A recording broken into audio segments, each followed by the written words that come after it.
బాగుండీస్ ఎట్లుర్రు అందరూ? Oh పొద్దున్నే my లేవగానే god. బయట చూస్తే ఫుల్ మంచు పడుతుంది. ఎంత బాగుందనిపించింది. తర్వాత ఆ మంచు చూసి అల్లం చాయ్ తాగబుద్దయింది. అల్లం చాయ్ పెట్టుకున్నా. పెట్టుకున్నాక తాగినంక మళ్ళా చలికి నిద్ర పోబుద్దయింది. పండుకున్నా. లేచినంక ఫుల్ ఆకలేసింది. అప్పుడు ఎగ్స్ ఉండే. ఎగ్ ఫ్రైడ్ రైస్ చేసుకున్నా. నైట్ రైస్ ఉంటే ఆ ఎగ్ ఫ్రైడ్ రైస్ వేసుకొని తిన్నా.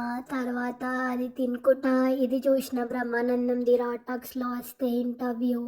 అది చూసుకుంటా తిన్నా. నిజంగా బ్రహ్మానందం ఇస్ లెజెండ్. అసలు తన ఆన్సర్స్‌కి అన్నిటికి. తర్వాత ఇవాళ ఒక్క పనైనా చేద్దామని చెప్పి అనుకుంటే, నాకు నా పార్ట్ టైం వాళ్ళు టర్మినేషన్ లెటర్ పంపారు. వాళ్ళ దగ్గర వర్క్ లేదంట. సో, టర్మినేట్ చేసేసినారు. ఇప్పుడు మళ్ళీ ఇంకో పార్ట్ టైం ఎతుక్కోవాలి. వాళ్ళు ఇచ్చిన షర్ట్లు, షూలు అన్నీ రిటర్న్ ఇయ్యాలంట. మరి ఏసుకున్న షర్ట్‌లు ఏం చేస్తారో, వచ్చేటోళ్ళకి మళ్ళీ ఇస్తారేమో నాకు అర్థమైతలేదు. ఏందిరా నాయనా ఈ కంపెనీ వాళ్ళు అనుకున్నా నేను. 2 షర్ట్‌లు ఇచ్చిర్రు, టీ షర్ట్‌లు. గవి కూడా రిటర్న్ తీసుకుంటారు. షూలయితే తీసుకున్నా.